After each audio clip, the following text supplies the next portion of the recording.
of OPMB Worldwide Eventology and Pageant Trend. We are here at Nova Aesthetic and Wellness Clinic in Pasig City.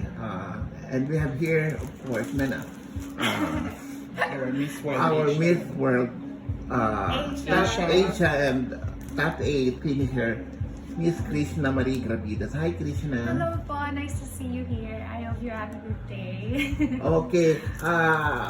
What made you decide to be the face of Nova?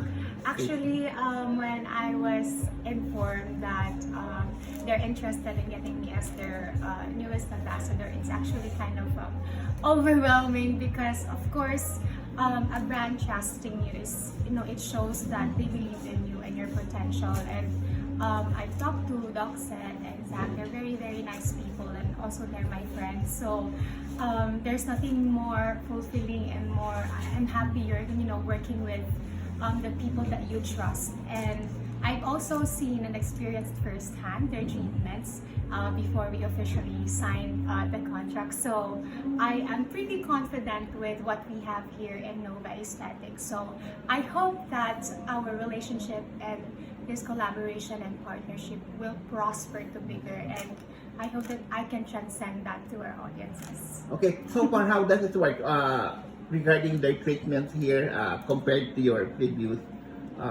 clinic na pinupuntahan? Yeah, I worked with a few clinics na po here in the Philippines.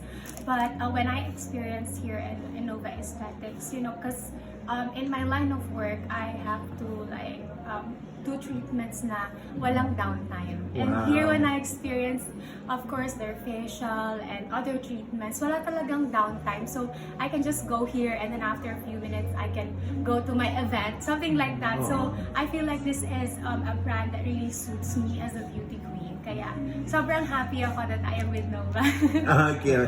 So among their many services, ano yung parang pinaka na-enjoy mo na at sa tingin mo magiging regular ano mo na? Oh, of course, their newest launch, the Pre-May. Pre-May Okay. Hydrafacial. I actually experienced it before. And yun nga, sabi ko, walang downtime. And you feel like your skin is parang may reset siya. So parang ganun yung feeling. And it's not something painful, as in wala siyang pain. Halos walang Wala zero talaga, pain. yeah, yes, you will be really comfortable. And then evasive. Yes. Ayun. So, as Miss World Asia naman, ano yung pinagkakaabalahan mo ngayon? Well, right now, I actually started recently with my hosting career. So, I'm glad that I was given a few opportunities to do hostings. And actually, this month, may few hostings na rin ako. But other than that, of course, my Miss World Asia duties and Miss World Philippines duties, especially now the ongoing na yung Miss World Philippines. We have prepared a lot of activities for the candidates and work with the organization. And of course, our advocacies and our platform. So I hope you get to see that more in the upcoming weeks of the Miss World Philippines activities. Okay, speaking of MWPH, it is fast approaching the next edition. Yes. So, sa tingin mo, ano yung hinahanap ng ALB production na papalit sa'yo? Medyo nakakakaba yung tanong na yun kasi I really felt like the time flew so fast. Parang kahapon lang, candidate lang din ako. But working with the ALB organization, I feel like they're just looking for someone who is truly true to herself and easy to work with.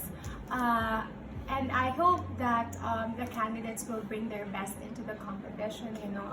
Of course, at the end of the day, it's a beauty pageant.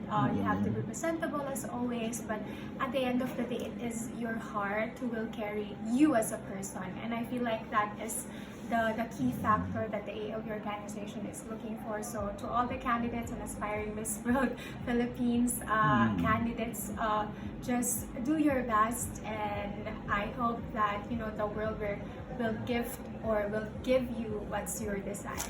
Okay. I'm sure narinig mo na yung NGI All-Star.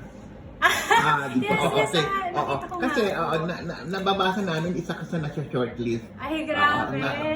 Top 3, no? Naandun ka, no? Meron na agad wishlist. Parang si, May ano wishlist yata, na agad. si ALB mismo, no? Nag-ano? Uy, talaga ba? Oo. Ano si ALB? Sinabi niya? What is your comment?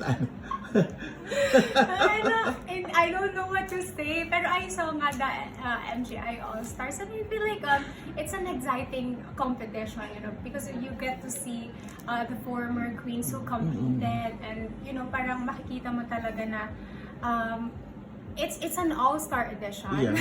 So, I don't know what to say, but I'm Parang really ibang level excited. naman, Yeah, oo. parang ibang level na siya. But I'm really excited to see kung anong makikita natin sa platform na yun. Because I heard it's an inclusive platform. So, lahat welcome. Mothers, parents, even transgender women are welcome. So, yeah, I'm very excited to see what's the future for that platform. Okay, so can you invite all the women out there and the beauty queens also na itry nilang magpunta dito sa Nova para ma-experience nila yung na-experience mo na napakaganda. Okay. So, hello everyone. This is Krishna Gravidas, Miss World Asia, and I am really happy to announce that I am the newest face of the Nova Aesthetics Clinic. And if you would like to try our services here, no downtime, not painful. No and I downtime feel like and no pain. For Oo. someone like us in the beauty industry, it's very convenient. So if you'd like to try our services, please come here and maybe you'll see me a few times here because I will be here a lot of times. So see you Malay mo, here. pagpunta nila Oo, dito malay ka, mo di ba? magkita-kita No? tayo dito. So I'll see you all here. Thank you so much, Krishna, and best of luck. Salamat po sa inyo. Thank Thank you so you. much.